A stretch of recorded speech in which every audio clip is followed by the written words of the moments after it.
اللہ تبارک و تعالیٰ نے دین اسلام میں جس طرح مردوں کی برابر کی حصے داری رکھی ہے، برابر کا حق رکھا ہے، بالکل اسی طرح عورتوں کی بھی دین کے اندر برابر کا حق ہے، برابر کی حصے داری۔ قرآن کہتا ہے من عمل صالحا من ذکر او انثى وهو مؤمن فلنحيينه حیاة طیبہ وَلَنَجْزِيَنَّهُمْ أَجْرَهُمْ بِأَحْسَنِ الَّذِي كَانُوا يَعْمَلُونَ۔ جو کوئی بھی نیک کام کرے گا، چاہے وہ مرد ہو یا عورت ہو، بشرط یہ کہ وہ مومن ہو، ایمان اس کے دل میں ہو، اللہ کے ایک ہونے کا یقین، رسول اللہ صلی اللہ علیہ وسلم کے سچے نبی ہونے کا یقین اس کے دل میں محفوظ ہو، بشرط یہ کہ وہ مومن ہو، حالت ایمان میں کوئی بھی نیک کام چھوٹا یا بڑا،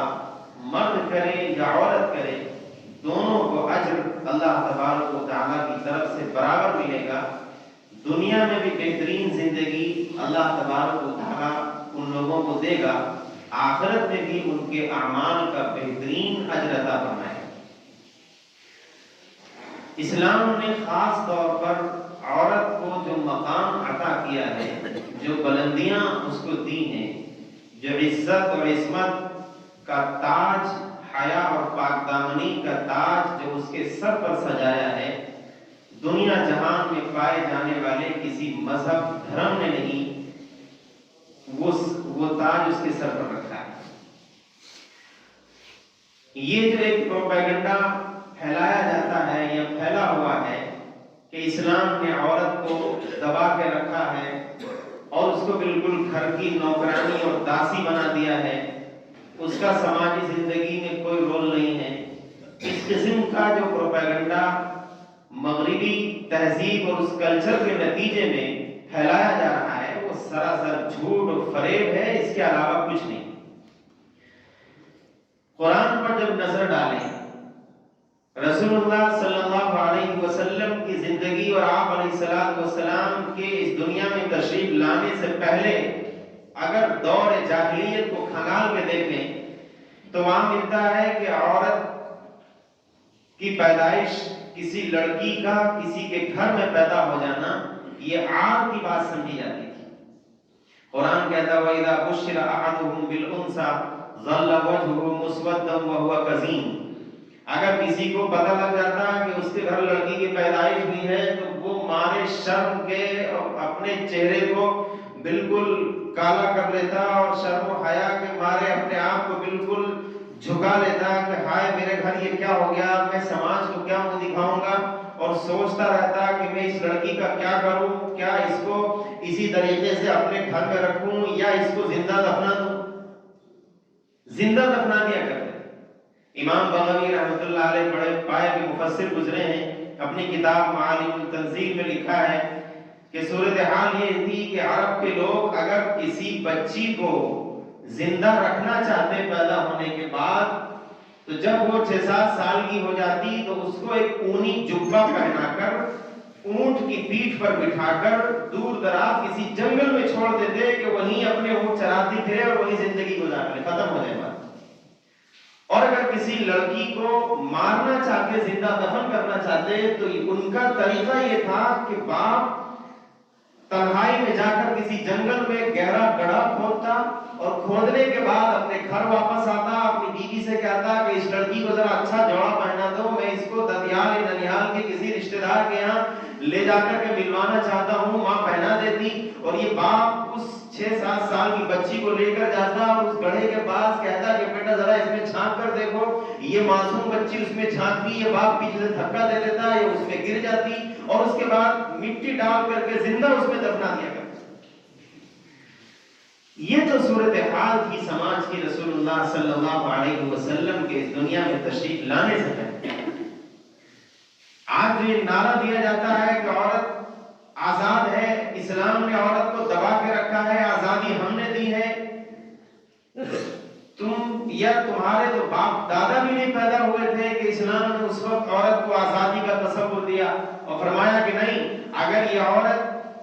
عورت بیٹی ہے، آپ نے فرمایا کہ من عال جاریتین، جس شخص نے 2 بیٹیوں کی پرورش کی اور ان کو اچھی تعلیم دی، اچھا ادب سکھایا، اچھا سلیقہ سکھایا اور تمام شرور و فتن سے، گندگیوں سے محفوظ رکھ کے بہترین تربیتی ماحول میں، اچھے ماحول میں ان بچیوں کی تربیت فرمائی، آپ نے فرمایا انا و عال جاریتین، کہ میں اور ان بچیوں کی پرورش کرنے والا جنت میں بالکل ایسے داخل ہوں۔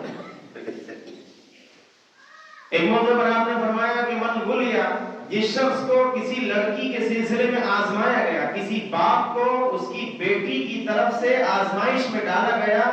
اور بیٹی کی طرف سے اس باپ کو بڑے شکوے شکایت اور بڑے درد و مصیبت جھیلنی پڑی،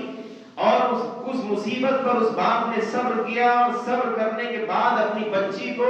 حفاظت سے رکھا، اس کی عزت کی حفاظت کی، اس کی آبرو کی حفاظت کی، اس کی تعلیم و تربیت کا انتظام کیا، آپ نے فرمایا میں اور وہ باپ جنت میں بالکل اس طریقے سے ہوں گے، اور یہ بچی اپنے باپ کے لیے کل قیامت میں جہنم کے عذاب سے حفاظت کا ذریعہ بنے۔ یہ تو اسلام نے تعلیم دی ہے۔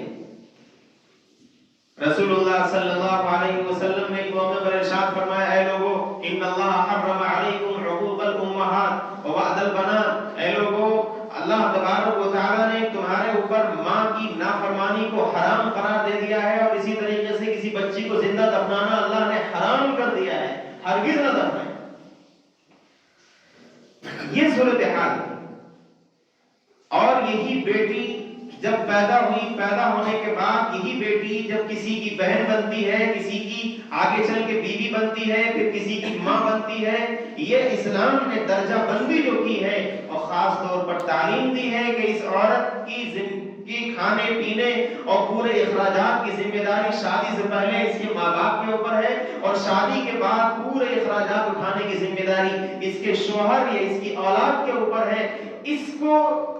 گھر گھر جا کر کے برتن مانجنے کی اور جگہ جگہ ریسٹورنٹ میں جا کر کے ویٹر کا کام کرنے کی ضرورت اس کو نہیں، اسلام نے اس کی تعلیم سرے سے نہیں دی۔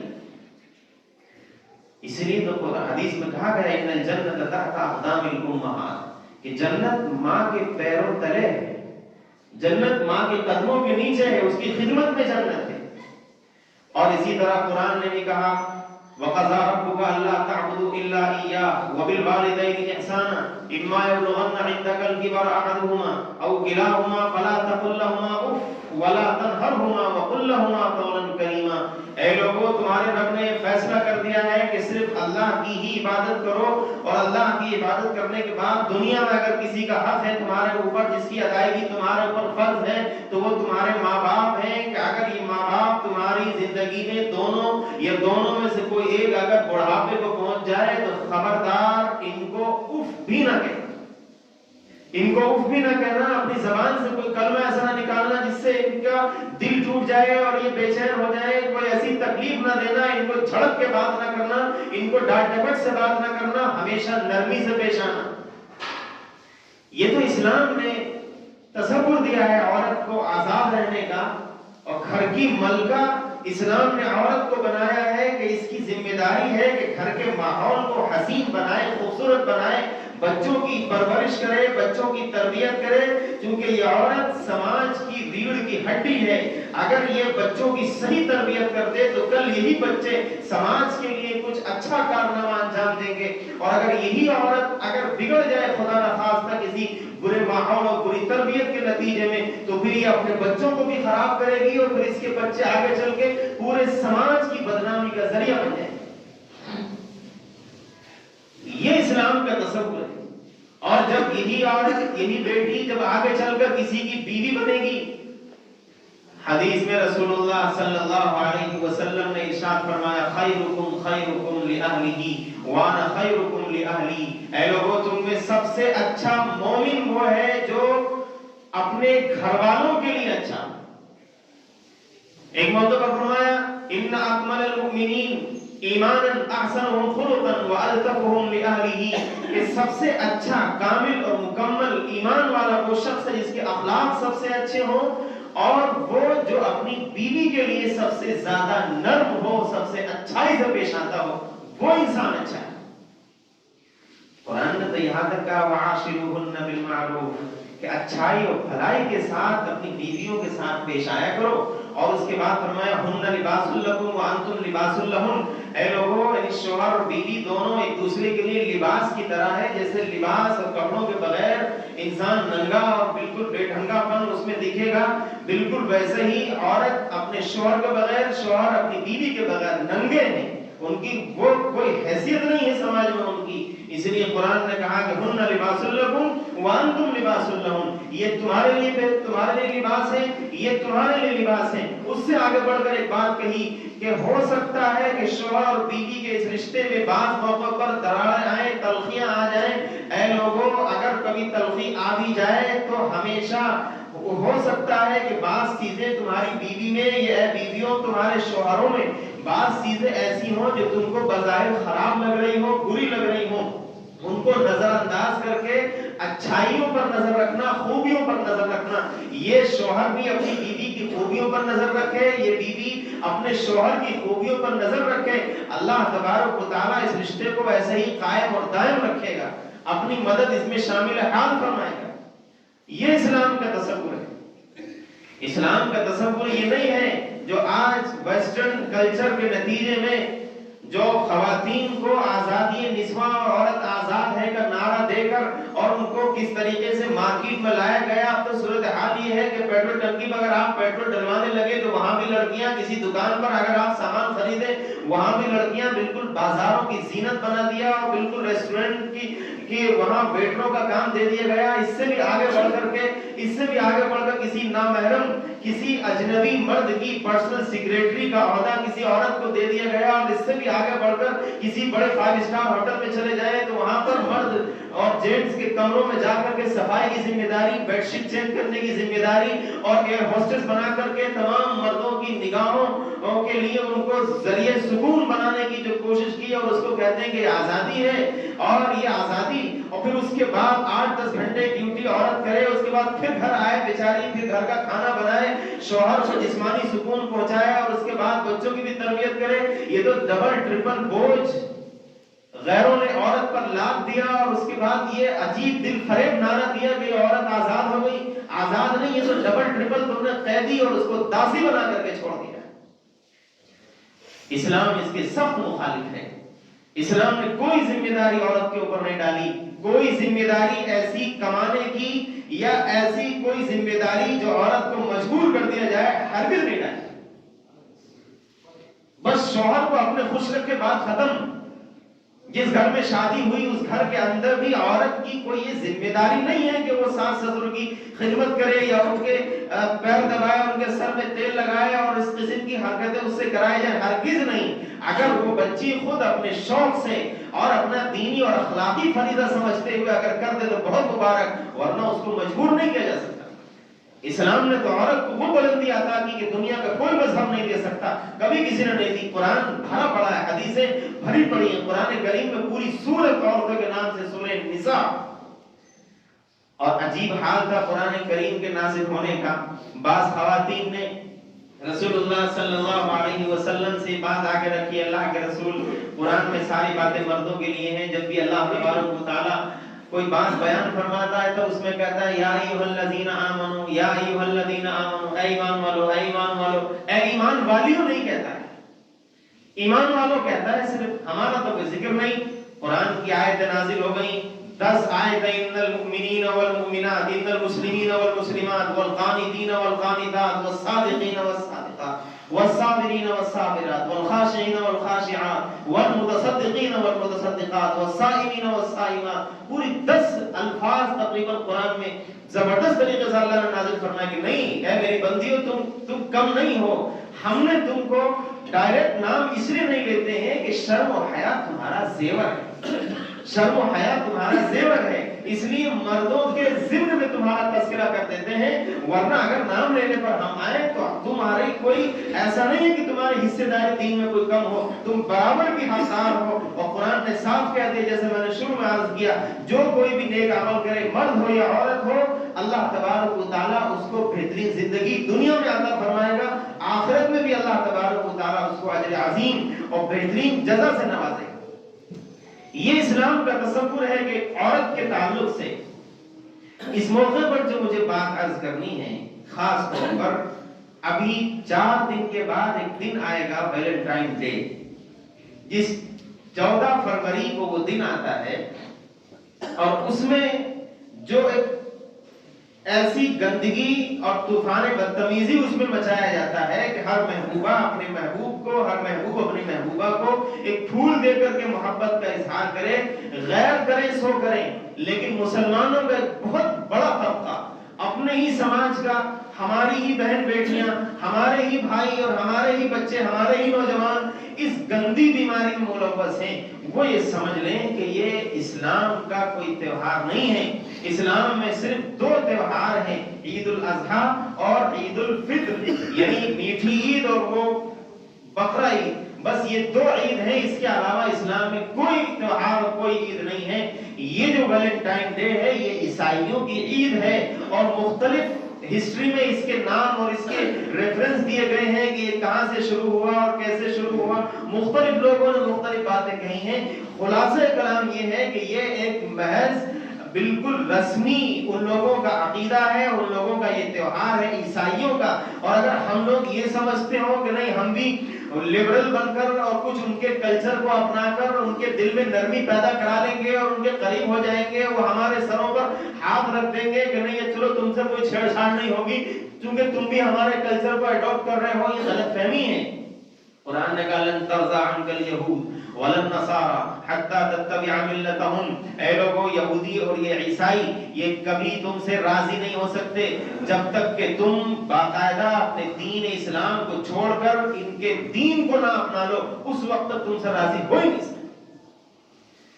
یہ ذہن میں بٹھا لیں ہمارے وہ بچے جو کالج میں پڑھتے ہیں، اسکولوں میں پڑھتے ہیں، ہماری وہ بہنیں، ہماری وہ بچیاں جو کالج اسکول میں پڑھتی ہیں، جو اس قسم کے معاشرے سے، سماج سے، کلچر سے ذرا متاثر ہو کر اس قسم کی حرکتیں انہوں نے شروع کی ہیں، ان سے ہاتھ جوڑ کر میں درخواست کرتا ہوں آپ اپنے ضمیر کو گندا نہ کریے، آپ اپنے ماں باپ کے چہروں پر قلم اور قالب نہ پوتیے، آپ اپنے سماج کو گندا نہ کریے۔ آپ کا جو دین ہے بہت عالیشان، بہت شاندار، جاندار دین ہے۔ آپ کا جو دین ہے یہ ایسا دین ہے کہ اس کے پیچھے دلائل اور پروف کے انبار لگے ہوئے ہیں۔ یہ وہ دین ہے جو سائنٹیفک دین ہے، اور یہ قیامت تک ایسا دین ہے کہ اس میں نہ کوئی تبدیلی ہوئی ہے نہ کوئی تبدیلی ہو سکے گی۔ یہ اللہ کی طرف سے پسندیدہ مذہب ہے۔ اس دین نے آپ کو جو عزت عطا فرمائی ہے، ایک ماں کا درجہ دے کر، ایک بیٹی کا درجہ دے کر، ایک بہن کا درجہ دے کر، ایک بیوی کا درجہ دے کر،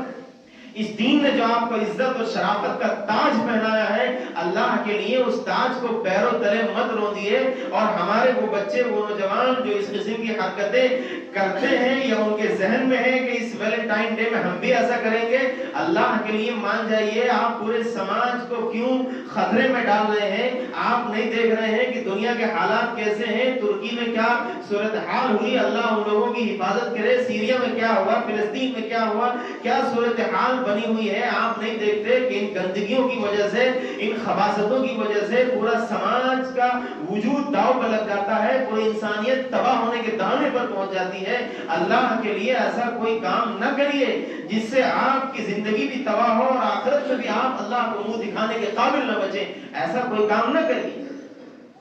قرآن کہتا ہے ان الذين يحبون ان تشيع الفاحشة في الذين آمنوا لهم عذاب أليم۔ وہ لوگ جو دنیا کے اندر ایمان والوں میں خاص طور پر بے حیائی پھیلانا چاہتے ہیں، وہ یہ سمجھ لیں کہ دنیا میں اللہ ان کو رسوا کرے گا اور آخرت میں اللہ تبارک و تعالیٰ ان کو دردناک عذاب دے گا، دردناک عذاب اللہ تبارک و تعالیٰ ان کو دے گا۔